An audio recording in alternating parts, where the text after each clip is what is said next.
মায়ার নবী রাহমাতুল লিল আলামিন ডাক দিয়া বলে, কে তুমি কান্না করো বলো। বুরাইদা আসলামী রাদিয়াল্লাহু তাআলা আনহু চোখের পানি ছেড়ে কান্না করে ডাক দিয়া কয়, ইয়া রাসূলুল্লাহ, আমি তো আপনার সাহাবী। নাম কি তোমার? আমার নাম বুরাইদা। কোন বংশের? আসলামী বংশের। পয়গম্বর ডাক দিয়া বললেন, বুরাইদারে কেন কান্দো বলো?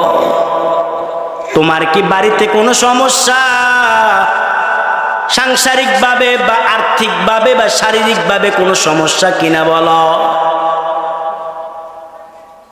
বুরাইদা আসলামী রাদিয়াল্লাহু তাআলা আনহু চোখের পানি ছেড়ে কান্না করে নবীজি যখন জিজ্ঞাসা করলেন, বুরাইদারে কেন কান্দো?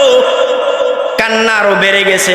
কারণ কি, মুসলমান কোনো মানুষ যদি তার ভিতরে কোনো ব্যথা থাকে, কষ্ট থাকে, যদি কেউ জিজ্ঞাসা করে, ভাই বলো না তুমি কেন কান্না করো, কান্না বাড়ে না কমে? জোরে বলেন না কেন, বাড়ে না কমে? বুরাইদা ইসলামের নবী জিজ্ঞাসা করে, বুরাইদা রে কেন কান্না করো বলো, আমি নবীর কাছে বলো। বুরাইদা রাদিয়াল্লাহু তাআলা আনহুর কান্না আরো বেড়ে গেলেন। পয়গম্বর ডাক দিয়া বলে, বুরাইদা বলো না কেন কান্দো বলো। বুরাইদা রাদিয়াল্লাহু তাআলা আনহু বলেন, ইয়া রাসূলুল্লাহ, ওগো মায়ার নবী, গত সপ্তাহ আপনি বয়ান করালেন। কি বয়ান? আপনি বয়ান করলেন, মান আহাব্বা সুন্নতি মান রাগিবান সুন্নতি ফালাইসা মিন্নি, অন্নিকা মিন সুন্নতি মান রাগিবান সুন্নতি ফালাইসা মিন্নি। আপনি বয়ান করেছেন বিবাহ নাকি আপনি নবীর একটা সুন্নত। কোহা বয়ান করলাম। তারপরে আপনি বলেছেন ফালাইসা মিন্নি, এই বিবাহ থেকে যদি কারোর সমর্থক থাকা অবস্থায় ইচ্ছাকৃতভাবে মুখটা ঘুরাইলো, ইচ্ছাকৃতভাবে সে বিবাহ করেন নাই, ইচ্ছাকৃতভাবে সে সেই সুন্নতটা পালন করেন নাই, সে যেন আমার উম্মত নয়, আমার উম্মত নয়। পয়গম্বর ডাক দিয়া কয়, বুরাইদা তুমি কেন কাঁদো বলো? আল্লাহু আকবার বলেন।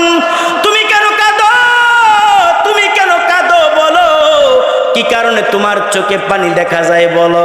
ওই হুজুর, আমি তো আপনার একজন সাহাবী, আমি গরিব মানুষ, আমার টাকা নাই, আমার কোনো পয়সা নাই, আমি সামান্য কিছু টাকা দিয়া যে তৈল কিনা মাথার চুলের ভিতরে দেমু, এটা পর্যন্ত আমার নাই। তবে মনটায় ভয়, আমি এখনো পর্যন্ত বিবাহ করতে পারি নাই। ওগো পয়গম্বর, এই জন্য আমার মনটাই ভয়, আমি কি জান্নাতে যাবো না একটু বলেন? নবী ডাক দিয়া কয়, বুরাইদা রে কোনো পাপ করছো কিনা আগে বলো, কোনো অন্যায় অপরাধ করছো কিনা? বুরাইদা ইসলামী রাদিয়াল্লাহু তাআলা আনহু বলেন, ইয়া রাসূলুল্লাহ, আল্লাহর কসম, যেই দিন থেকে ইসলাম, যেই দিন থেকে কালেমা, যেই দিন থেকে মুসলমান হয়েছি, কসম করে বলি ওই দিন থেকে আমি বুরাইদা একটা গুনাহও করি নাই। চিৎকার দিয়া বলেন আল্লাহু আকবার। আমরা মুসলমান, গুনার অভাব নাই, ঠিক কিনা? এই কথা কয় না? সকালবেলা ঘুম থেকে উঠেই গুনাহ, ঠিক রাত্রেবেলা ঘুমানোর আগ পর্যন্ত গুনাই করি, গুনাই করি। যুবকের চেহারার দিকে তাকায়া দেখেন চক্ষুগুলি লাল হয়ে গেছে। কারণ কি? যুবক সারা রাত্র পর্যন্ত ফেসবুকের গুনাহ আছে না নাই? এই কথা কোন আছে না নাই? না না, কক্সবাজারের যুবকরা মনোবালা, ঠিক নি? কক্সবাজারের যুবকরা ভালো, কথা কয় না? হ্যাঁ, কক্সবাজারের যুবকরা অনেক ভালো। কুমিল্লাটি, কুমিল্লাটি এটি শুধু ফেসবুক চালায়, সারা রাত ফেসবুক চালায়। কি তবে হ্যাঁ, কিছু মুরব্বিও আছে শিক্ষা লেছে, কথা কেন আছে না নাই? কিছু মুরব্বিও আছে বড় মোবাইল এইভাবে ঠেলা শিখছে, ঠিক নি? কথা বলেন না কেন? শিখে ফেলছে যুবক। ভাইয়েরা আমার, কান লাগাইয়া দিল দিয়ে একটু ভালো করে আলোচনাটা শুনেন। বুরাইদা ইসলামী রাদিয়াল্লাহু তাআলা আনহু বলেন, ও পয়গম্বর, আল্লাহর শপথ করে বলি, যেই দিন থেকে ইসলাম গ্রহণ করেছি ওই দিন থেকে আজ পর্যন্ত কোনো গুনাহ করি নাই। আল্লাহু আকবার, জোরে বলেন। ওই দিন থেকে আজ পর্যন্ত আমি বুরাইদা কোনো অপরাধ করি নাই। আমার নবী ডাক দিয়া কয়, বুরাইদা, তোমার আমল নামা যদি ইসলাম গ্রহণ করার পরে কোনো গুনাহ না থাকে তাহলে তোমার জান্নাতে যাইতে ঠেকায় কে? বুরাইদা ডাক দিয়া কয়, পয়গম্বর,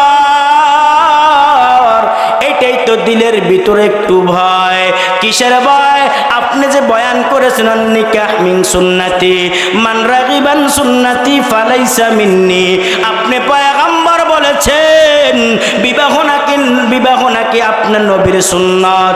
কেউ যদি ইচ্ছাকৃতভাবে সমর্থক থাকা অবস্থায় তার মুখটা ঘুরাইল, সেজন্য ফালাইসা মিন্নি, আমি নবীর উম্মত নয়, আমি নবীর উম্মত নয়। বুরাইদা কান্না করে আর ডাক দিয়া কই, ইয়া রাসূলুল্লাহ, আমি তো গরিব মানুষ, আমি তো গরিব মানুষ, আমি কালো মানুষ, আমার চেহারার ভিতরে মায়া নাই, আমার কোনো টাকা নাই, পয়সা নাই, আমি বিবাহ করতে পারি নাই। ও পয়গম্বর, তাহলে কি আমি কি জাহান্নামে যাইমু কিনা একটু বলিয়া দেন, আমি কি জাহান্নামের আসামি কিনা একটু বলিয়া দেন। মায়ার নবী ডাক দিয়া কই, বুরাইদা, এখন তুমি কি চাও একটু বর্ণনা করো। বুরাইদা ডাক দিয়া কই, ইয়া রাসূলুল্লাহ, ওগো পয়গম্বর, আমি চাই, আমি বিবাহর সুন্নতটা পালন করতে চাই। চিৎকার দিয়া বলেন আল্লাহু আকবার। এই কেউ কিছু পারক বা না পারক, বিয়ার সুন্নত ঠিক, কথা কয় না, ঠিক নেই? কিছু পারক বা না পারক, মিলাদের পরে ছিন্নি খাওয়া ঠিক, এই কথা কয় না? এই সুন্নত পালন করে বাংলার মানুষ, ঠিক নেই? কথা বল না, ঠিক নেই? এই সুন্নতে ঠিক। কিসের সুন্নত? ও খাওয়ার পরে মিষ্টি খাওয়া সুন্নত, এটা পালন করে। কিন্তু মুরব্বী যুবক যে রসুলের একটা টুপি মাথায় দিলে সুন্নত, এটা পালন করে না। পাঞ্জাবি গায়ে দিলে সুন্নত পালন করে না। আমি বলি না তুমি পাঞ্জাবি শার্ট প্যান্ট টাই বাদ দাও না, কিন্তু হ্যাঁ, শার্ট প্যান্ট টাই কখনো সুন্নতের কাতারে পড়তে পারে না। ঠিক কিনা জোরে বলো? সুন্নত হলো রসুলের পাঞ্জাবি পরা সুন্নত, ঠিক নি? কথা বলেন না কেন, ঠিক নি? বন্ধুরা আমার, ভাইয়ারা আমার, গভীর মনোযোগ দিয়ে একটু আলোচনাটা শুনে। ভাইয়ারা আমার, পয়গম্বর ডাক দিয়া কয়, বুরাইদা, এখন তুমি কি চাও একটু বলো না, তুমি কি চাও? দেখেন আল্লাহ তারে কত দামি বানায়া দিছে সুন্নতের কারণে। বুরাইদা রাদিয়াল্লাহু তাআলা আনহু নবীরে ডাক দেখো, হুজুর আমি বিবাহ করতে চাই। ও টাকা আছে? ও টাকা নাই। পয়সা আছে? ও নাই। বাড়ি আছে? নাই, কিচ্ছু নাই। চেহারার ভিতরে মায়া নাই, চুলগুলি আউলানো অবস্থায়, ঠোঁটগুলি মোটা মোটা মোটা মোটা দেখা যায়। আমার নবী কয়, বুরাইদা রে, ও বুরাইদা, বিবাহ করতে চাও? হা হুজুর করতে চাও। যাও, আজকে থেকে আমি নবী হুকুম দিলাম, তুমি কি করো? তুমি কন্যা খুঁজতে শুরু করো, তুমি বিবাহর জন্য প্রস্তুত গ্রহণ করো। দেখবা যদি কোনো এলাকার ভিতরে যদি ভালো একটা কন্যা পাও, তার বাবার কাছে প্রস্তাব দিবা। মদিনার নবী পয়গম্বর আরবি সাল্লাল্লাহু আলাইহি সাল্লাম প্রস্তাব দিবে, আমার প্রস্তাবটা শোনায়া দিবা আমার কাছে বিবাহ দেওয়ার জন্য। বুরাইদা ইসলামী রাদিয়াল্লাহু তাআলা আনহু মসজিদে নববী থেকে যখন বের হয়, আল্লাহু আকবার, জোরে বলেন, মসজিদে নববী থেকে যখন বের হয়, নবীজি ডাক দিয়া কয়, বুরাইদা রে, এমনি বিবাহ করলে হবে না, এমনি বিবাহ করলে হবে না। যেই নারীটারে বিবাহ করবা তার কমপক্ষে কিছু যাচাই বাছাই করবা। বর্তমান মানুষ বিবাহ করে যাচাই বাছাই নাই, নিজের সন্তানকে বিবাহ করায় সুন্দরী নারী সাইয়া তারে বিবাহ করাইয়া দিলেন, কিন্তু দেখা গেছে দুই একদিন পরে ঘরের ভিতরে আগুন লাইগা গেছে, সংসারের ভিতরে আগুন লাইগা গেছে। পুত্রবধূ কথা শুনে না, পুত্রবধূ তার শ্বশুর শাশুড়িকে খাবার দেয় না। এই মুসলমান কক্সবাজার আছে না, কক্সবাজার আছে না নাই? কথা বলেন না, আছে না নাই? কত বয়ানে গেলে বাবা কান্দে, কত কত বয়ানে গেলে দেখি মুরব্বীরা দাঁড়ায়া দাঁড়ায়া কান্দে, ও হুজুর একটু মা বাবার বয়ান করিয়েন। কারণ কি? 14 গ্রামে কিছুদিন আগে একটা বয়ানে গিয়েছিলাম, বয়ানের আগে আসার সময় একটা মুরব্বী দাঁড়ায়া দাঁড়ায়া অনবরত চোখের পানি ছেড়ে কান্না করে। জিজ্ঞাসা করলাম, বাবা কেন কাঁদো বলো? বাবা ডাক দেখো, হুজুর কি বলবো দুঃখের কথা, আমার একজন সন্তান ছিলেন, তারে সুন্দর করে লালন পালন করে তারে বড় বানাইলাম। আমার সন্তান ঢাকা এক ইপিজিদের ভিতরে চাকরি করে, সুন্দরী বউ বিবাহ করছে, করার পরে আমার কোনো খবর নাই। বাবা আপনি কেমনে চলেন? বর্তমানে হুজুর আমি রিক্সা চালাইয়া কোন রকমে সংসার চালাই। কারণ কি? ওই পুত্র বিবাহ করেছে এমন নারী, যেই নারীর ভিতরে কোনো গুণ নাই, যেই নারীর ভিতরে কোনো দিন নাই, যেই নারী কোনো আল্লাহওয়ালা না, কোরআনের ছোঁয়া নাই তার ভিতরে। পয়গম্বর ডাক দিয়া কয়, বুড়াইদা শুনিয়া লও, তুমি যেই নারীটাকে বিবাহ করবা, তবে হ্যাঁ তার কমপক্ষে 4টা গুণ প্রয়োজন। কয়টা গুণ? এই কথা বলেন, কয়টা গুণ? মুরব্বী বাবারা আজকে থেকে এটা মনে রাখবেন, আপনি আপনার সন্তানকে বিবাহ করাইবেন, বিবাহ করার আগে দেখবেন ওই কন্যার 4টা গুণ আসেনি। কয়টা গুণ? কথা মানে কয়টা? সুন্দরী ভাইয়া আকারে বিবাহ করেছে, এক থেকে হুজুর কি হয়েছে? আমি আমার সন্তানের জন্য বউ চাইছি। কেমন? হুজুর ভালো লেখাপড়া করে, ব্যাংকে চাকরি করে। নাউজুবিল্লাহ কইতেন না তো? আমি জিজ্ঞেলাম, আপনার পুত্রবধূ যে আপনি চাইছেন, ওই মহিলাটা কি নামাজ পড়েছিলেন? হুজুর এটা তো জিজ্ঞেসিলেন। নাউজুবিল্লাহ কইতেন না? সমাজ একেবারে নষ্ট হয়ে গেছে, মুসলমান একেবারে নষ্ট হয়ে গেছে। ভাইয়েরা আমার, পয়গম্বর ডাক দিয়া বলেন, বুড়াইদা বিবাহ করবা, তবে 4 গুণওয়ালা ব্যক্তির বিবাহ করবা। বুরাইদা ইসলামী রাদিয়াল্লাহু তাআলা আনহু চোখের পানি ছেড়ে কান্না করে আর বলে, হুজুর এমনি কালো মানুষ, গরিব মানুষ, কেউ আমার কাছে মেয়ে বিবাহ দিতে চায় না, আপনি আরো 4 গুণ লাগাইতেছেন, বলেন না কি গুণ? আমার পয়গম্বর ডাক দিয়া কয়, বুরাইদা রে, 4 গুণের ভিতরে 1 নাম্বার গুণ লিমালিহা। আল্লাহু আকবার বলেন। মেয়ের বাবা কোটিপতি, কথা কয় না? মেয়ের বাবা কোটিপতি, লিমালিহা, মেয়ের বাবাটা কোটিপতি। কোটিপতি হইলে তো যৌতুক আনা যাইব, ঠিক নি? কথা কয় না? এটাও বলে ঠিক, কোটিপতি হইলে তো যৌতুক আছে না নাই সমাজে? এই যৌতুক আছে না নাই? নবীর উম্মতের দল, 1 নাম্বার গুণ লিমালিহা। নবীজি বলেন 1 নাম্বার গুণ মেয়ের বাবা কোটিপতি। 2 নাম্বার গুণ ওলি জামালিহা, মেয়েটা বড় সুন্দরী, লাখে একজন সুন্দরী, ঠিক ভালো সুন্দর ছায়া বিবাহ করবা। 3 নাম্বার গুণ ওলি হাসবিহা, মেয়ের বংশটা ভালো, মেয়ের বংশ বুনিয়াদ ভালো। আগের দিন মানুষ বিবাহ করাইতে গেলে বংশ চাইতেন, এখন বংশ চাওয়ার সুযোগ নাই। আমার নবীর সুন্নত হলো 4টা গুণওয়ালা ব্যক্তির বিবাহ করানো। 1 নাম্বার লিমালিহা, যেই মেয়েটার বাবা কোটিপতি থাকবে। 2 নাম্বার ওয়ালি জামালিহা, মেয়েটার লাখে একজন সুন্দরী থাকবে। 3 নাম্বার ওয়ালি হাসবিহা, মেয়েটার বংশ বুনিয়াদ ভালো। 4 নাম্বার গুণ পয়গম্বর বলেন ওলি দিনিহা, মেয়েটা দিনদার, মুত্তাকিন, আল্লাহওয়ালা, পরহেজগার। একটা জবানও বন্ধ রাখবেন না, চিৎকার দিয়ে বলেন আল্লাহু আকবার। কয়টা গুণ? কথা না? কয়টা গুণ? 1 নাম্বার কি? মেয়ের বাবা, কথা না, কোটিপতি মানে বড় লোক। 2 নাম্বার ওলি জামালিয়া, মেয়েটা, কথা কয় না, আরো জোরে কন, সুন্দর সুন্দর। 3 নাম্বার গুণ মেয়ের বংশ খুব ভালো। আর শিকার দরকার আছে, এই যুবকরা বিবাহ করার দরকার আছে না নাই? না করতা না তোমরা বিয়া? এটি শিক্ষা নেন, কাজে লাগবে। 4 নাম্বার, মেয়েটা দিনদার মুত্তাকিন আল্লাহওয়ালা পরহেজগার।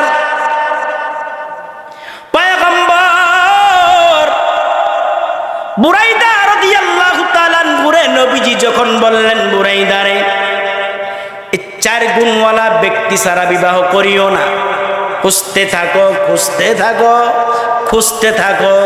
বুরাইদা ইসলামী রাদিয়াল্লাহু তাআলা ঠিক মদিনা থেকে কিছু দূর যাওয়ার পরে হঠাৎ করে মুসলমান, সংক্ষেপে কথাটা আমি বুঝাইয়া দেই, হঠাৎ করে তার কানের ভিতরে আওয়াজ, ওই মদিনার ভিতরে একজন মেয়ে আছে, যে মেয়েটার ভিতরে 4টা গুণ আছে। মেয়ের বাবা কোটিপতি, মেয়েটা সুন্দরী, মেয়ের বংশটা অনেক ভালো, মেয়েটা দিনদার মুত্তাকিন আল্লাহওয়ালা পরহেজগার। যখন খবর পায় বুরাইদা ইসলামী রাদিয়াল্লাহু তাআলা আনহু, খবর নিয়ে আস্তে আস্তে হাঁটতে হাঁটতে একেবারে মেয়ের বাড়ির সামনে গেলেন। ঘরের দরওয়াজায় দাঁড়াইয়া সালাম দেয়, আসসালামু আলাইকুম, কে আছেন বড়? ঘরের ভিতরে কে আছেন? কোন বর্ণনাকারী বর্ণনা করেন সালামের পরে তিনি ঘরের দরওয়াজার ভিতরে টোকা দিলেন। ফাকরাইল বাবা কুরআন রাকিকা, হাদিসের ভাষায় আস্তে করে তিনি ঘরের দরওয়াজায় টোকা দিলেন। টোকা দেওয়ার পর মেয়ের বাবা যখন দরওয়াজাটা খুললেন, খোলার পরে দেখে দরওয়াজার সামনে একজন কালো মানুষ দাঁড়ায় আছে, যার চেহারার ভিতরে মায়া নাই, চুলগুলি আউলানো অবস্থায়, একেবারে ঠোঁটগুলি মোটা মোটা মোটা মোটা দেখা যায়, একেবারে দেখা যায় ভিক্ষুকের মতন। এমন সময় মেয়ের বাবা ডাক দিয়া কয়, কে কে তুমি কে? আমি এসেছি আপনার কাছে কিছু প্রস্তাব নিয়ে। মেয়ের বাবা মনে করেছে কোনো সাহায্যের জন্য এসেছে। ও বাবা দাঁড়াও, একটু অপেক্ষা করো, সাহায্য করব। বুরাইদা রাদিয়াল্লাহু তাআলা আনহু ডাক দিয়া কয়, ইয়া মুরব্বি, আমি কোনো সাহায্যের জন্য আসি নাই, তবে এসেছিলাম মদিনার নবী একটা প্রস্তাব দিয়েছে। আল্লাহু আকবার, জোরে বলো। মদিনার নবী একটা প্রস্তাব দিয়েছে। কি প্রস্তাব? ইতিমধ্যে আমি বুরাইদা, আমার নাম বুরাইদা, আমি যখন এসেছিলাম, কি এসেছিলাম? নবীজির কাছে বলেছিলাম, নবী গো বিবাহর দরকার। হা, 4 গুণওয়ালা ব্যক্তির বিবাহ করবা। আমি ইতিমধ্যে খবর পাইলাম আপনার মেয়ের ভিতরে নাকি 4টা গুণ আছে। তো কি কি? 1 নাম্বার, আপনি নাকি কোটিপতি, ধন সম্পদের মালিক। হা। 2 নাম্বার, আপনার মেয়েটা নাকি সুন্দরী, আপনার মেয়েটা নাকি অনেক সুন্দর। হা, 2 নাম্বার ঠিক আছে। 3 নাম্বার, আপনার বংশটা নাকি অনেক ভালো। তা তো সত্য কথা। 4 নাম্বার, আপনার মেয়েটা নাকি দিনদার মুত্তাকিন আল্লাহওয়ালা পরহেজগার। চিৎকার দিয়ে বলেন আল্লাহু আকবার। হে মুসলমান নবীর উম্মত, মেয়েটা যদি দিনদার ওয়ালা হয়, একটা মার একটা সন্তান যদি, একটা বাবার সন্তান যদি আল্লাহওয়ালা হয়, মেয়েটা যদি পরহেজগার হয়, পর্দাশীনওয়ালা হয়, তাহলে বলেন তো মুসলমান, এই বাবা কি ধন্য নাকি অধন্য? জোরে বলেন না কেন? যেই বাবার সন্তান মেয়ে, বাবার কন্যা পর্দা করে, মুসলমান কক্সবাজারে দেখা যায় পর্দার একটা খেল, কথা কয় না? সবচেয়ে বেশি পর্দা করে কক্সবাজার, কথা কন না কেন? ঠিক নি, কথা বলেন না কেন? সব মানে এটি কি অনেকটি দেখা যায়, রাগ হইেন না, এটি কি পুরুষ না মহিলা বোঝাই যায়? ঠিক নি, কথা কন না কেন?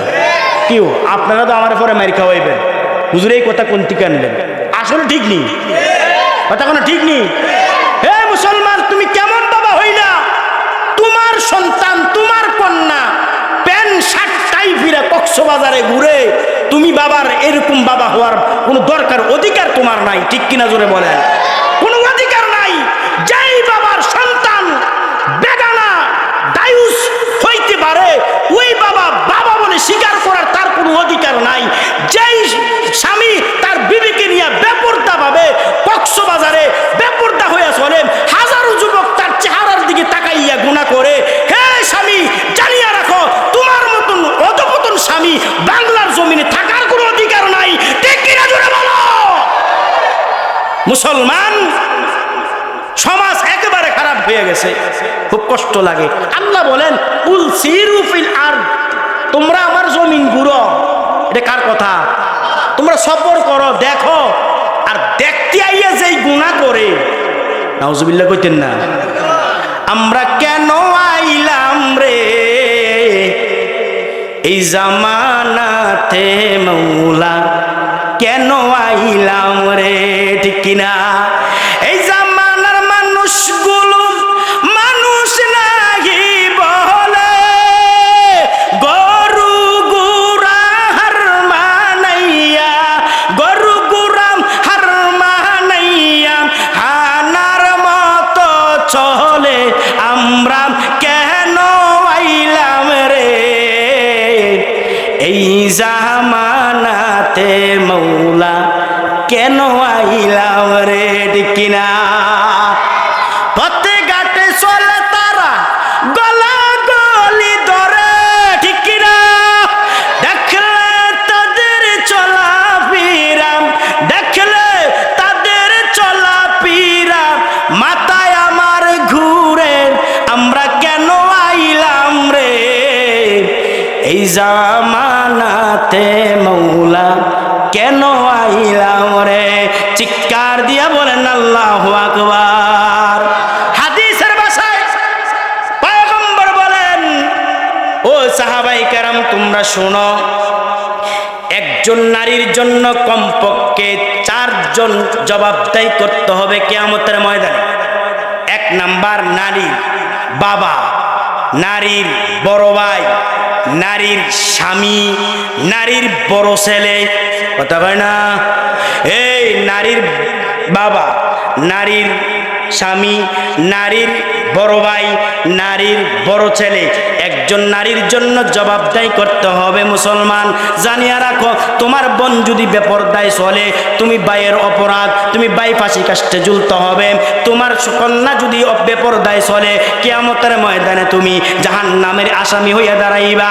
তোমার মা যদি বেপরদায় চলে, কিয়ামতের ময়দানে জাহান্নামের আসামি হইয়া দাঁড়াইবা।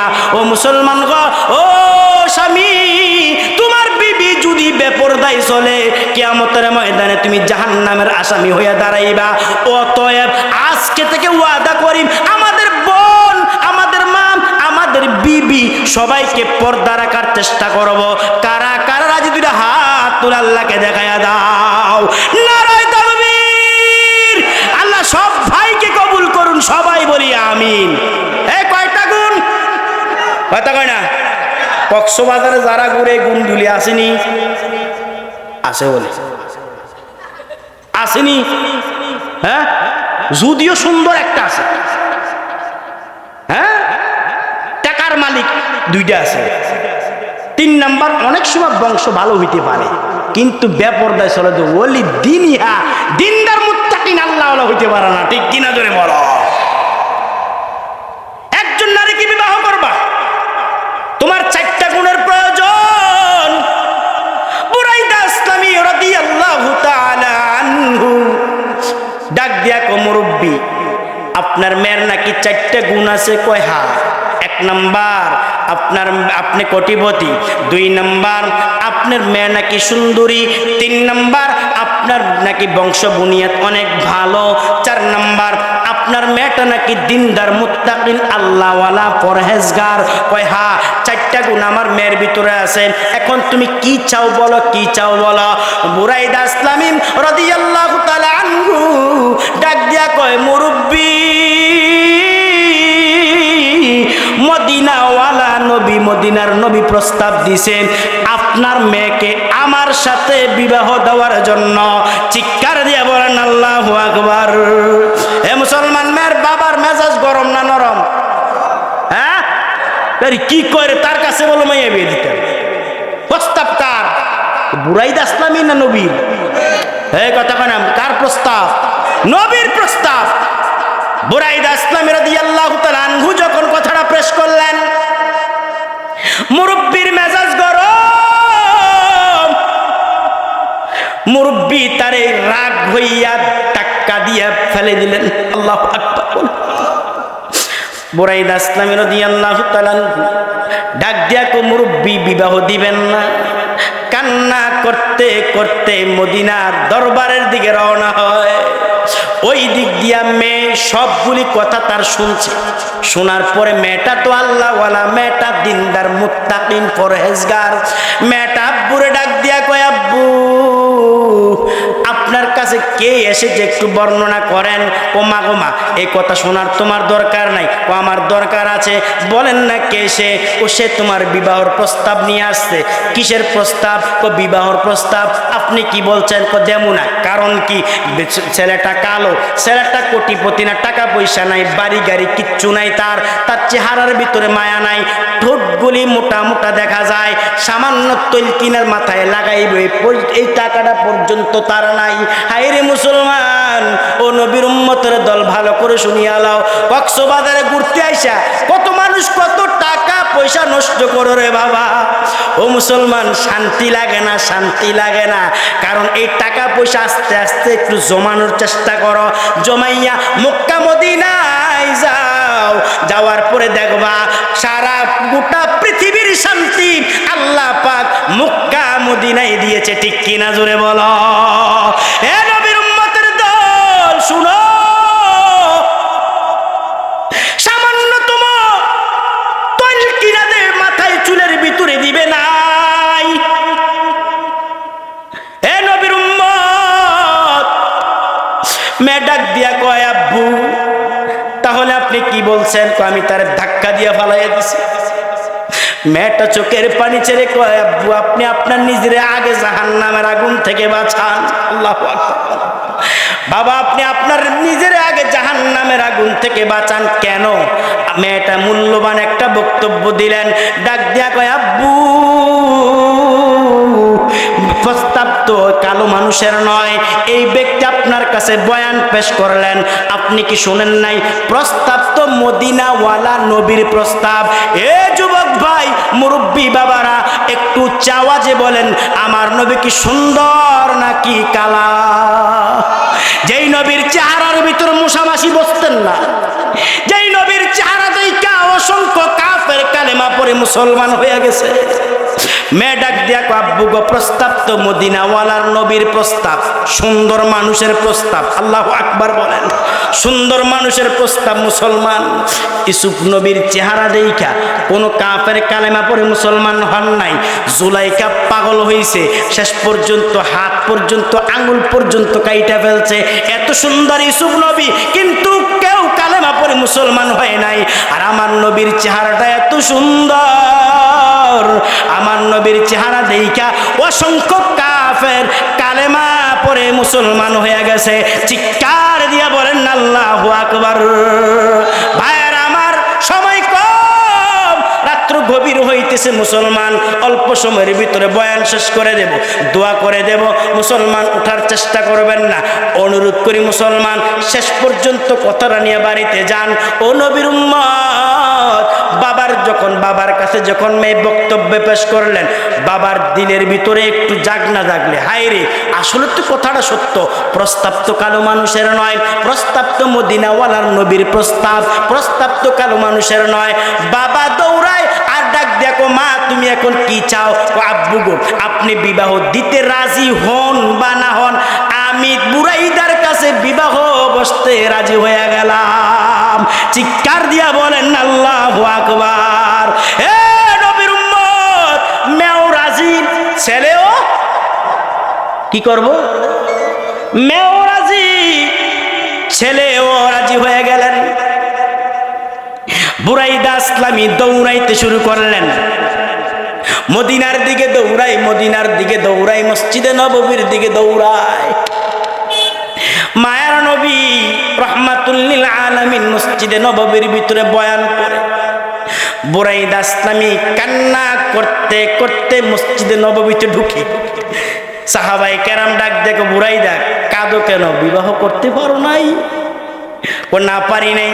মেয়ে পাইছো? ও পাইছি। কেমন মেয়ে? 4 গুণওয়ালা মেয়ে পাইছি। পাইছো? বিবাহ দেয় নাই? হ্যাঁ, প্রস্তাব দিছি, বিবাহ দেয় নাই। ধাক্কা দিয়ে আমারে ফালাই দিছি, ধাক্কা দিয়ে আমারে ফালাই দিছি। বুরাইদা ইসলামের রাসূলের দরবারে কান্দে। অমনি সময় হঠাৎ করে তাকায় দেখে মসজিদে নববীর ভিতরে মেয়ের বাবা উপস্থিত হয়ে গেলেন। নবীজিরে ডাক দিয়া কই, ইয়া রাসূলুল্লাহ, আপনি আমার সালাম গ্রহণ করেন। নবী সালাম গ্রহণ করার পরে কো, হুজুর আপনি আমারে ক্ষমা করে দেন, আমি বুঝতে পারি নাই, আমি তারে ধাক্কা দিয়া ফালাইয়া দিছি, আমার মেজাজটা গরম। কারণ কালো মানুষ, চেহারাতে মায়া নাই, ঠোঁটগুলি মোটা মোটা, গরিব মানুষ, টাকা পয়সা কিচ্ছু নাই, এই প্রস্তাব দেওয়াতে মেজাজটা গরম হয়ে গেছে। ও গো পয়গম্বর, প্রস্তাব তো আপনি নবীর প্রস্তাব, যান আজকে থেকে আমি রাজি হয়ে গেলাম, আমার কন্যাকে বুরাইদার কাছে বিবাহ দেওয়ার জন্য আমি রাজি হয়ে গেলাম। নবীজি ডাক দেখো, বুরাইদা বিবাহের জন্য তুমি প্রস্তুত গ্রহণ করো। বুরাইদা ইসলাম রাদিয়াল্লাহু তাআলা আনহু বিবাহের জন্য প্রস্তুত গ্রহণ করে। নবী ডাক দিয়া কয়, তুমি যে বিবাহ করবা, বলো না তোমার কাছে কি দেন মোহরের কোনো কিছু আছে কিনা, বলো। আল্লাহু আকবার বলবেন না? এই বিবাহের ভিতরে দেন মোহরটা কিন্তু একটা মারাত্মক জিনিস। এমনও মানুষ মুরব্বী বিবাহ করে রাখছে, দেন মোহর এখনো দেয় নাই, আছে না নাই? কথা কয় না? এই কথা কয় না, আছে না নাই? দেন মোহর এখনো পর্যন্ত আদায় করে নাই। কিয়ামতের ময়দানে আপনার বিবি আপনার বিরুদ্ধে মামলা দিব, রেডি থাকেন, মামলা দিব। আজকে দাইয়া যা পারেন দিয়ে দিবেন, ঠিক আছে ইনশাল্লাহ? না কোনো ভাও ধরে মাফ চাইবে, এই কথা কয় না? এই ভাই, বিবির ভাও ধরে মাফ চান যাইব? ও বিবি ভারী না, কিতা করতে মাফ করে দেবো না, আস্তে আস্তে পরিশোধ করে দিবেন। পয়গম্বর ডাক দিয়া বলেন, কিছু মোহর, অনেকে 100 মোহর, অনেকে 50 মোহর, অনেকে মুসলমান 20 মোহর, এইভাবে দিতে দিতে কিতাবের ভিতরে বর্ণনা করেন 600 মোহর হয়েছে। আল্লাহু আকবার কোন? 600 মোহর হইল। নবীজি ডাক দেখো, বুরাইদা এই 600 মোহর দেন মোহর ধরা হলো, যাও বিবাহ করতে যাও। বুরাইদা ইসলাম রাদিয়াল্লাহু তাআলা আনহু বিবাহ করতে গেলেন। এক পর্যায়ে সংক্ষেপে বলি, মুসলমান বিবাহ করা শেষ, সম্পূর্ণ শেষ। মুসলমান রাত্রেবেলা বুরাইদা ইসলাম রাদিয়াল্লাহু তাআলা আনহু বাসর ঘরে যাবে, বিবির সাথে মজার কথা বলবে, আনন্দের কথা বলবে। মুসলমান বাসর রজনীটা একটা আনন্দের রাত্র, একটা মজার রাত্র। বুরাইদা ইসলামী যখন যাবে, বাসর ঘরে যখন ঢুকবে, হঠাৎ করে কানের ভিতরে আওয়াজ হয়, কে আছো ভাই, তাড়াতাড়ি যুদ্ধের ময়দানে যাও। যুদ্ধের ময়দানে আখিরি নবী, শ্রেষ্ঠ নবী, নবী কুলের সম্রাট পয়গম্বর আরবি সাল্লাল্লাহু আলাইহি ওয়াসাল্লাম যুদ্ধের ময়দানে রওনা হয়েছে। যুদ্ধের ময়দানে কে আছে, রওনা হও। বুরাইদা ইসলাম রাদিয়াল্লাহু তাআলা আনহু কানে যখন আওয়াজটা গেলেন, বুরাইদা ইসলাম রাদিয়াল্লাহু তাআলা আনহু চিন্তা করেন, এখন কি আমি যুদ্ধের ময়দানে যাব, নাকি আমি আমার বাসর ঘরে যাব? ওই দিক দিয়ে নতুন বধূ ঘরের ভিতরে আমি কি বাসর ঘরে আনন্দের রাত্র কাটাইমো? যদি আমি আনন্দের রাত্র কাটাই, আর আমার মায়ার নবী, রহমতের নবী যুদ্ধের ময়দানে মারে খাইব। ও নবীর উম্মতের দল, আলেম উলামারা কোরআনের পক্ষ হইয়া, আলেম উলামারা হাদিসের পক্ষ হইয়া নবীর দিনকে জিন্দা রাখার জন্য, দিন ইসলামকে জিন্দা রাখার জন্য আলেম উলামারা এক হইয়া ময়দানে নামবে, নাস্তিক বেঈমানদের হাতে মারে খাইব। তুমি তাদের পক্ষ না হইয়া ঘরের ভিতরে কুরমা পোলাও খাইবা, তোমার ইমানের ভিতরে ঝামেলা আছে। অর্থাৎ আলেম উলামারা যেই পথে কোরআনের পক্ষ হইয়া ময়দানে নামবে, আমরাও আলেম উলামাদের সাথে কোরআনের পক্ষ হইয়া ময়দানে নামবো। কারা কারা যদি হাত তুলে আল্লাহকে দেখাইয়া দাও, নারায়ে তাকবীর। হে মুসলমান, আগামীর ভবিষ্যতের বাংলাদেশের রাজনীতি হবে শুধুমাত্র কেবলমাত্র কোরআনের রাজনীতি, ঠিক কিনা জুড়ে বলো মুসলমান? কোরআনের রাজনীতি ছাড়া আমরা আর চাই না। কারণ বাংলাদেশের ভিতরে যদি কোরআনের রাজনীতি ছাড়া ভিন্ন কোন রাজনীতি, সব হয়েছে আওয়ামী লীগ, বিএনপি, জাতীয় পার্টি আসুক না। হে মুসলমান, বিএনপিরাও মুসলমান, আওয়ামী লীগের ভিতরে মুসলমান, জামাত ইসলামের ভিতরে মুসলমান, ইসলামী আন্দোলনের ভিতরে মুসলমান। আমরা চাই যারাই রাষ্ট্রনায়ক হবে, কোরআন দিয়া সংসদ চালানোর তারাই চেষ্টা করার জন্য আমাদের অনুরোধ। কথা বলেন না কেন? কোরআন দিয়া রাষ্ট্র চলবে। যদি কোরআন দিয়া রাষ্ট্র চলে, কারণ বেঈমানেরা জানে কোরআন দিয়া যদি রাষ্ট্র চলে, রাষ্ট্রের ভিতরে কোনো সমস্যা হবে না। কোরআন দিয়া যদি রাষ্ট্র চলে, এই রাষ্ট্রের ভিতরে ওসমান হাদির মতন যুবক হত্যা হবে না। আমি জানি না ভবিষ্যতে আরো কতজন এইভাবে জীবন দিতে হয়, ঠিক কিনা জোরে বলেন? কোরআনের আইন কিসের আইন? কোরআনের আইন হলো তুমি একজনকে কতল করেছ, সাথে সাথে তার ফাঁসির কাস্টে ঝুলাইয়া দেওয়া, ঠিক কিনা জোরে বলো?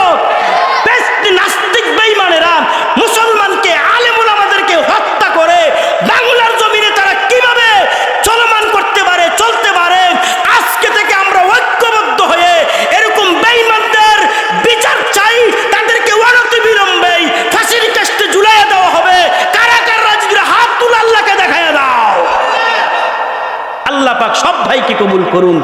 মুসলমান সে তো আমার মতন একজন ভাই। কত আলেম ওলামারা মার খায়, অবদলিত নির্যাতিত হচ্ছে। কিসের কারণে? মুসলমান তারা সত্য কথা বলে, দিন ইসলাম গ্রহণ করেছে, এই জন্য তাদের এই আর কোনো অপরাধ নাই। মুসলমান আলেম ওলামারা বঞ্চিত হচ্ছে, মুসলমান আলেম ওলামারা অনেক লাঞ্ছিত হচ্ছে। কিসের কারণে হচ্ছে? আমি বলতে চাই, বাংলাদেশের মুসলমানের ভিতরে বহির্গত কিছু বাতাস ঢুকছে, অর্থাৎ নাস্তিকদের, ইহুদিদের কিছু কালচার, হিন্দুনিয়ার কিছু কালচার ঢুইকা গেছে। এই জন্য আলেম ওলামারা জায়গায় জায়গায় মুসলমানরা মার খায়, আর হিন্দু খ্রিস্টান বৌদ্ধরা মুসলমানকে মারে। ঠিক কিনা জোরে বলেন? দেখবেন জায়গায় জায়গায় দালাল। বাংলাদেশের ভিতরে প্রত্যেকটি আলেম ওলামাদের একটাই স্লোগান ছিল, কাদিয়ানীকে অমুসলিম ঘোষণা করা হোক। ঠিক কিনা জোরে বলেন? কিন্তু আজও পর্যন্ত এই মুসলিম জাতের রাষ্ট্রের ভিতরে আজও পর্যন্ত কাদিয়ানীকে অমুসলিম ঘোষণা করা হইল না। কারণ কি? সব জায়গার ভিতরে ইহুদিদের দালাল। হ্যাঁ, ঠিক কিনা জোরে বলেন? আমার কথা থেকে কোনো ভুল আছে নাকি? কেন ঘোষণা করা হলো না বাংলার জমিনে? এই দেশ আল্লাহওয়ালাদের দেশ, এই দেশ আলেম ওলামাদের দেশ। সকালবেলা আজানের পরে এই দেশে সূর্য উঠে, আবার বিকালবেলা আজান হওয়ার আগে দিয়ে সূর্য ডুবে। হে নবীর উম্মত, আল্লাহর নামে সূর্য উঠে, আল্লাহর নামে সূর্য ডুবে। এই দেশে যদি কোনো আইন চালু করতে চাই, অনতি বিলম্বে কোরআনের বাহিরে কোনো আইন আমরা মানতে পারি না। ঠিক কিনা জোরে বলো? কি হবে বেঁচে থেকে, কি হবে বেঁচে থেকে অযথা বিদ্যা শিখে যদি না গড়তে পারো শোষণ বিঘ্ন সমাজটাকে? ঠিক কিনা? কি হবে বেঁচে থেকে, কি হবে বেঁচে থেকে অযথা বিদ্যা শিখে যদি না গড়তে পারো শোষণ বিঘ্ন সমাজটাকে? কি হবে বেঁচে থেকে? কি হবে ছাত্র সাজে চুমু খেয়ে সনদখানায় যদি হয় বিদ্যালয়টা প্রতি তাদের আড্ডাখানা? ঠিক কিনা জোরে বলো? কি হবে ছাত্র সাজে চুমু খেয়ে সনদখানা যদি হয় প্রতি তার বিদ্যালয়টা প্রতি তাদের আড্ডাখানা? এর চেয়ে মরাই ভালো, দেশের যাওয়াই ভালো, এর চেয়ে মরাই ভালো, দেশের যাওয়াই ভালো। কি হবে বিবেকটাকে ধোঁকা দিয়ে, কি হবে বেঁচে থেকে, কি হবে বেঁচে থেকে অযথা বিদ্যা শিখে যদি না গড়তে পারো শোষণবিহীন সমাজটাকে? কি হবে বেঁচে থেকে? কি হবে সমাজেতে আলেম হয়ে ইমাম সাজে সমাজেতে পারো যদি সত্য কথা উচ্চ সুরে না বলিতে? চাকরি বয় করো যদি ছেড়ে দাও ওই না গদি, চাকরি বয় করো যদি ছেড়ে নাও ওই দেও, ছেড়ে দাও ওই না গদি। কি হবে আল্লাহকে ধোঁকা দিয়ে, কি হবে বেঁচে থেকে, কি হবে বেঁচে থেকে অযথা বিদ্যা শিখেন যদি না গড়তে পারো শোষণবিহীন সমাজটাকে? একটা আওয়াজও বন্ধ রাখবেন না। যুবক মুরব্বী চিৎকার দিয়ে বলুন আল্লাহু আকবার। হে মুসলমান, আমরা চাই বাংলাদেশ সুশান্তি চাই। বাংলাদেশে আমরা কিচ্ছু চাই না, শান্তি চাই। কি চাই? আর শান্তি যদি দেশে আনতে হয় কোরআন দরকার আছে না নাই? কথা বলেন, আছে না নাই? শান্তি যদি করতে চাও, সাংসারিকভাবে হোক, রাষ্ট্রীয়ভাবে হোক, যতই সমস্যা হোক, যদি শান্তি চাও, কি দরকার? কথা বলেন না, কি দরকার? সমাধান চাও যদি জীবনে মরণে, পীরে যাও খুঁজে নাও চোখ রাখো কোরআনে। সমাধান, ও সমাধান, তবে পাবে সুখ শান্তির ঠিকানা যদি মেনে নাও তুমি মনে প্রাণে। সমাধান, সমাধান চাও যদি জীবনে মরণে, পীরে যাও খুঁজে নাও চোখ রাখো কোরআনে। সমাধান এ বাণী সকলের নয় শুধু মুমিনের, যারাই চলবে মেনে ফল পাবে কোরআনের। এ বাণী সকলের নয় শুধু মুমিনের, যারাই চলবে মেনে ফল পাবে কোরআনের। গড়ে কিনবা তুমি রাষ্ট্রে বলো, ঠিক কিনা? গড়ে কিনবা তুমি রাষ্ট্রে বলো, অশান্তি দূর করে শান্তি আনে। সমাধান, সমাধান চাও যদি জীবনে মরণে, পীরে যাও খুঁজে নাও চোখ রাখো কোরআনে। সমাধান চাও যদি জীবনে মরণে, পীরে যাও খুঁজে নাও চোখ রাখো কোরআনে। সমাধান চিৎকার দিয়ে বলেন না আল্লাহু আকবার। ভাইরা আমার, পয়গম্বর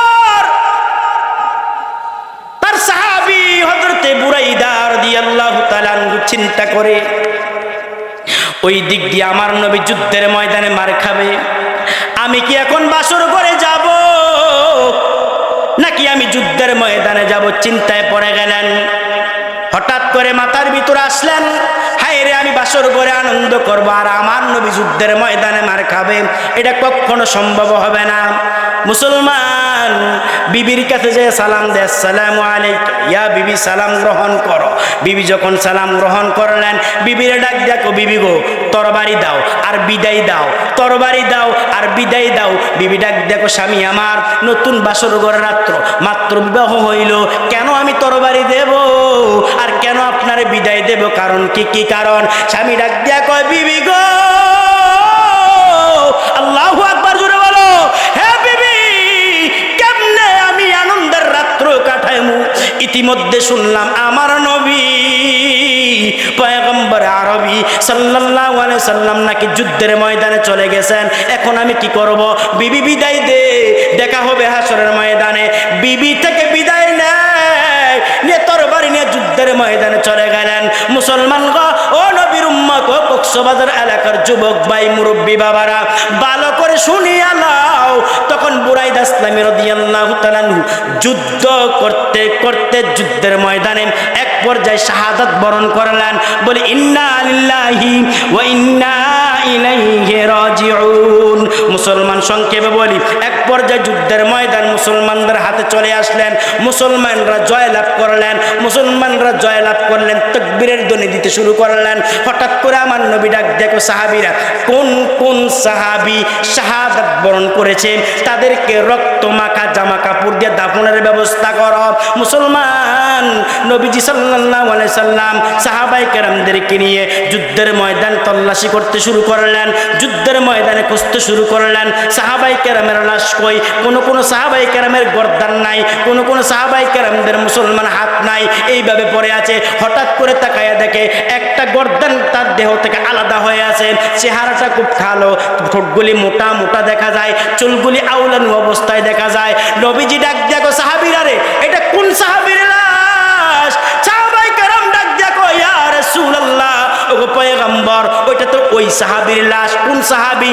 যেই সাহাবীর নাম বুরাইদা ইসলামী। আরো যেরকম আল্লাহু আকবার, যেই সাহাবীটার নাম বুরাইদা আসলামী। নবীজি চোখের পানি ছেড়ে কান্দে। নবীজি ডাক দেখো, সাহাবীরা রে, আমার সাহাবী তো বাসর ঘরে থাকার কথা, ও হুজুর থাকে নাই, কারণ তিনি শুনেছে যে আপনি যুদ্ধের ময়দানে কাফের মুশরিকরা আপনারে মারবো, এই জন্য সে বাসর ঘরে যায় নাই। বাসর ঘরে না যাইয়া সে যুদ্ধের ময়দানে চলে আসছে, শাহাদাত বরণ করেছে। নবীজি ডাক দেখো, সাহাবীরা শুনো, আমার সাহাবীর লাশটার তোমরা তাড়াতাড়ি হাতে উঠাও। সাহাবীর লাশটার যখন হাতে উঠাইলেন, হাতে উঠাইয়া নবীজি সাল্লাল্লাহু আলাইহি সাল্লাম বলেন, সাহাবীরা তারে কাফনের ব্যবস্থা করো, গোসল লাগবে না, কাফনের ব্যবস্থা করো। সুন্দর করে কাফন দিলেন। নবীজি ডাক দেখো, সাহাবীরা তোমরা সাক্ষী থাকো, আজ আমি আমার এই সাহাবীর জানাজার ইমামতি করব। চিৎকার দিয়া বলেন আল্লাহু আকবার। হে নবীর উম্মত, কত মানুষ যেহেতু জানাজার ইমামতি করাইবা, একজন ভালো আলেম দিয়ে জানাজার ইমামতি করাইও, মাদ্রাসার আলেম দিয়ে জানাজার ইমামতি করাইও, দেখবা দুনিয়াও লাভ হবে, মুসলমান আখেরাতে তোমার লাভ হবে। দুনিয়ার যেই কাজ করছো, আখেরাতে শান্তি পাইবা, আল্লাহর কুদরতি অন্তরটা ঠান্ডা হয়ে যাবে। ভালো একজন আলেম যদি আপনার জানাজার ইমামতি করে, আপনার বাবার জানাজার ইমামতি করে, আপনার মায়ের জানাজার ইমামতি করে, ও নবীর উম্মতের দল, আমার নবী ডাক দিয়া কয়, সাহাবীরা তোমরা সাক্ষী থাকো, আমি আমার সাহাবীর জানাজার ইমামতি করব। চিৎকার দিয়া বলেন আল্লাহু আকবার। যাই নবীর গুনাহ নাই আছে? এই কথা বলা আছে? এই নবীর কি গুনাহ আছে? যাই নবীর কোনো গুনাহ নাই, ওই নবী সাহাবীর জানাজার ইমামতি করবে। মুসলমান নবীজি ডাক দিয়া কয়, সাহাবীরা জানাজার মাঠে উপস্থিত করাও। নবীজি জানাজার মাঠে যায়, খুব কষ্ট নিয়ে যায়। কান্না করতে করতে নবী হাঁটতে শুরু করে। নবী হাঁটে, কদম দেয়, স্বাভাবিকভাবে কদম দেয় না, একটা কদম এই জায়গায় দেন, আরেকটা কদম অন্য জায়গায় দেয়। নবীজি কোনো বর্ণনাকারী বর্ণনা করে, আমার নবী রহমাতুল লিল আলামিন উকি দিয়া দিয়া দিয়া দিয়া হাঁটে। একজন সাহাবী প্রশ্ন করে, ইয়া রাসূলুল্লাহ, আপনি কেন উকি দিয়া দিয়া হাঁটেন? যখন নবীজি ডাক দেখো, সাহাবীরা রে, তোমরা তো দেখো না রে সাহাবী, দেখো না আমি কেন উকি দিয়া হাঁটি জানো? আমার সাহাবী বুরাইদা ইচ্ছা করলে পারতেন কি করতেন? বাসর ঘরে থাকতেন, বাসর ঘরে না যাইয়া যুদ্ধের ময়দানে আছে। কিছুক্ষণ আগে আমার কাছে কান্না করছে বিবাহর সুন্নত পালন করার জন্য, কিন্তু না না, আমার সাহাবীটা দুনিয়া থেকে আমার মহাব্বতে চলে গেছে। সুন্নতের পাগল ছিল, সুন্নতের আশিক ছিল। এই সাহাবীটার জানাজার ভিতরে আমার আল্লাহ লক্ষ লক্ষ ফেরেশতা আল্লাহ নাজিল করে দিয়েছে। কোন আল্লাহু আকবার। এ সাহাবীরা শুনো, আমি কেমনে কদম দেই? কদমের জায়গা নাই, ফেরেশতারা এত ফেরেশতা আল্লাহ নাজিল করছে তার জানাজাত, আমি কদম দেওয়ার মতন জায়গা নাই। যেই জায়গায় একটু ফাঁকা ভাই, ঠিক ওই জায়গায় কদম দেই। এই জন্য আমি মুসলমান ও নবীর উম্মতের দল, নবীজি তার জানাজার ইমামতি করলেন। নবী ডাক দিয়ে, সাহাবীরা তোমরা সরো, আমি তার কবরে নিজে নামমু। আল্লাহু আকবার জোরে বলেন।